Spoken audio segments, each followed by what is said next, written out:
हे श्रीमन्नारायण नारायण हरि हरि ओम। श्रीमन्नारायण नारायण हरि हरि ओम। श्रीमन्नारायण नारायण हरि हरि ओम। श्रीमन्नारायण नारायण हरि हरि ओम। श्रीमन्नारायण नारायण हरि हरि ओम। हे श्रीमन्नारायण नारायण हरि हरि ओम। मेरे मित्रों, ये भागवत की कथा सबसे पहले भगवान ने ब्रह्मा जी से कहा था। तो ब्रह्मा जी ने नारद अपने पुत्र नारद से किया, फिर नारद ने वेद व्यास जी को इसकी कथा सुनाई। तो वेद व्यास जी ने सुखदेव जी को, व्यास जी के पुत्र सुखदेव जी थे, हलाये शंकर भगवान का ही अवतार था, सुखदेव जी के सुनाया। सुखदेव जी ने यही कथा राजा परीक्षित को सुना रहे हैं। बात ऐसी है, एक बार विशालाया क्षेत्र में चार ऋषि सनक, सनातन, सनंदन और ये चारों, सनक, सनंदन, सनातन और सनत, ये चारों ऋषि कुमार हैं तो हजारों साल के, लेकिन वो कुमार के अवस्था में रहते हैं, नंग धड़ंग रहते हैं। उनकी आयु बालक के समान आज भी दिखते रहते हैं। कथा करने के लिए घूम रहे थे तो देखा नारद जी कहीं जल्दी जल्दी भगे जा रहे हैं। तो उनको बड़ा आश्चर्य हुआ कि नारद जी क्यों इतना बेतहाशा होकर के घबराए हुए भगे जा रहे हैं। त्वरितम गम्यते कुत्र कृतश्च गमनम तव। तब उन्होंने प्रश्न किया, अरे नारद जी ठहरो ठहरो, आप क्यों बेचैन व्यग्र होकर के जल्दी जल्दी कहीं भगे जा रहे हो, क्या बात है। तब नारद जी रुक गए, कहने लगे, पाखंडरिता संतो विरक्ता समग्र।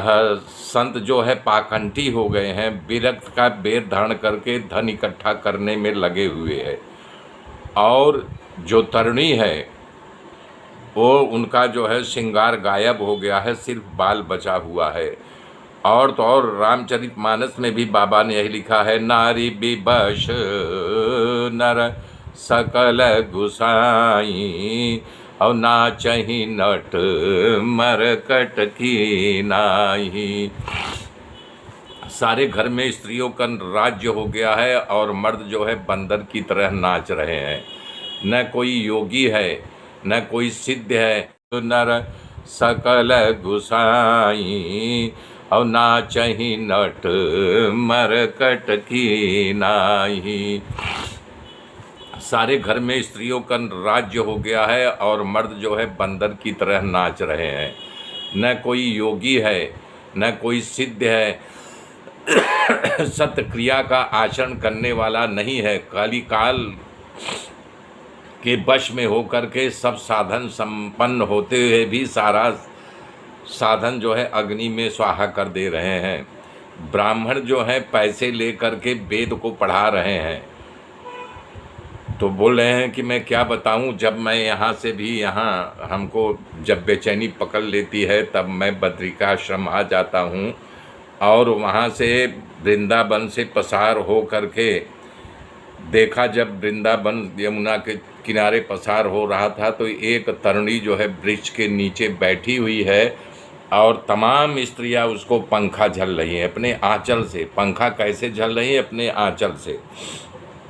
तो नारद जी कह रहे हैं कि मुझको देख करके बड़ा आश्चर्य हुआ, हमसे तरुणी से क्या लेना देना, लेकिन मैं उसकी थोड़ी हमारी नज़र टकराई।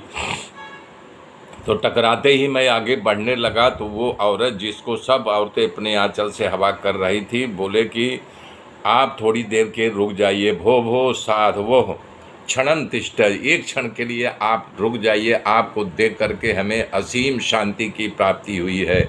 आपका दर्शन तो लोक में दर्शन हो जाए तो सारे पापों का अपने आप नाश हो जाता है। हमारी व्यथा को सुन लीजिए, तब जहाँ जाना हो जाइए।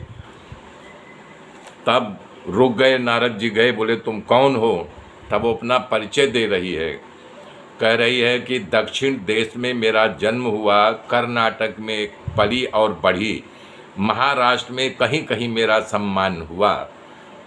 परंतु गुजरात में आई तो वृद्धा हो गई।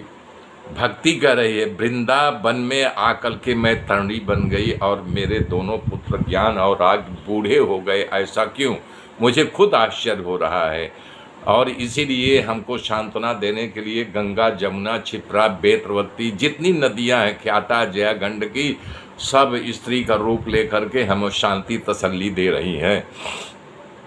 भक्ति की बात सुनकर के नारद ने कहा कि देखो कलिकाल का प्रभाव से ऐसा हुआ है और आपके ग्राहक यहाँ मिल गए, आप तरणी हो गई, इनके ग्राहक नहीं मिले हैं, इसलिए ये वृद्धावस्था को प्राप्त हुए हैं। मेरे मित्रों, मेरे साथ